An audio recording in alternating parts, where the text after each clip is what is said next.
Yes, students, the next topic is friction and sports. Meaning of friction.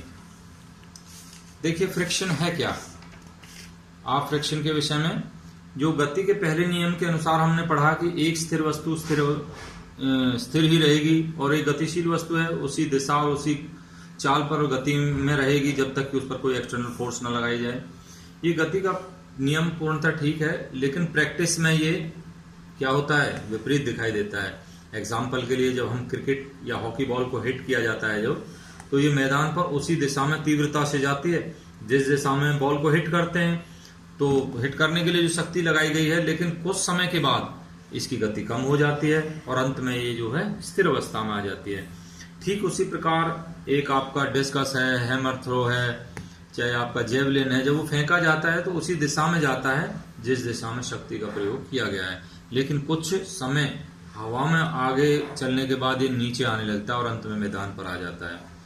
तो example ये हमें दिखाते हैं कि कोई भी इनविजिबल फोर्स है जो है, यानी कि या एक्सटर्नल फोर्स है जो बॉल या हैमर आदि की गति का जो है वो अपोज करती है। इसमें कोई संदेह नहीं है कि ये जो ग्रेविटेशनल फोर्स प्रत्येक वस्तु पर लागू होती है। तो इस तरह की जो अवरोध करने वाली शक्ति है उसी को हम फ्रिक्शन कहते हैं। अब है भाई types of friction.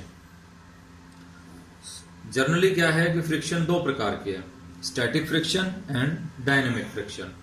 The first is the static friction, the opposing force that comes into play when one body tends to move over the surface of another।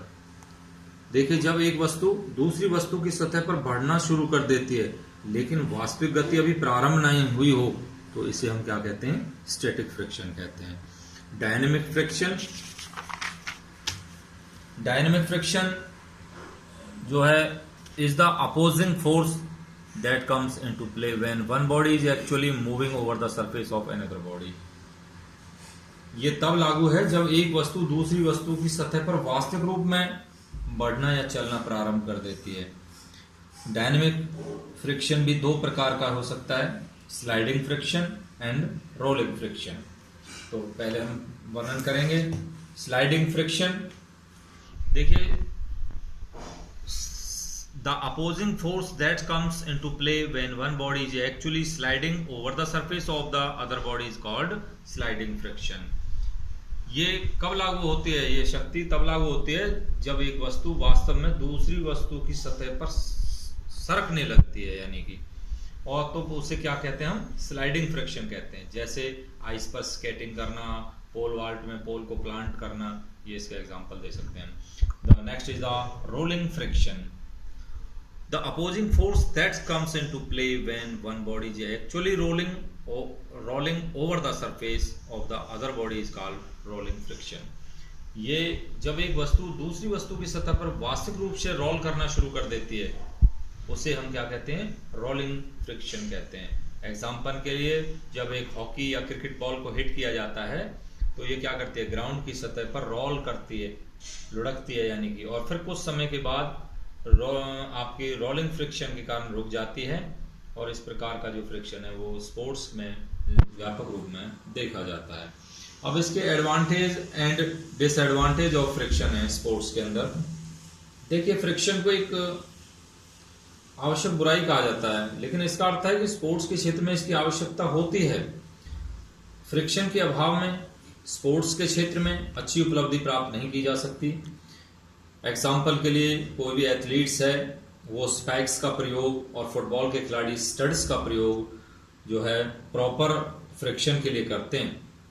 जब वो बिना फ्रिक्शन के तेज दौड़ना चाहते हैं तो वो तेज गति से दौड़ने में सक्षम नहीं हो पाते। इसके साथ साथ जिम्नास्टिक के खिलाड़ी भी हॉरिजॉन्टल बार, रोमन रिंग्स और एक्सरसाइज करने से पहले फ्रिक्शन रखने के लिए दोनों हाथों पर क्या लगाते हैं, चूना लगाते हैं। वो कई बार आपने देखा होगा। और इसी तरह वेट लिफ्टर्स भी जो है चूना लगाते हैं। वॉकिंग में भी जो है कम फ्रिक्शन होने पर कठिन हो सकती है। वेट लिफ्टिंग के खिलाड़ी भी जर्क और स्नैच में बार को पकड़ने के लिए पहले हथेलियों पर क्या लगाते हैं, चूना लगाते हैं।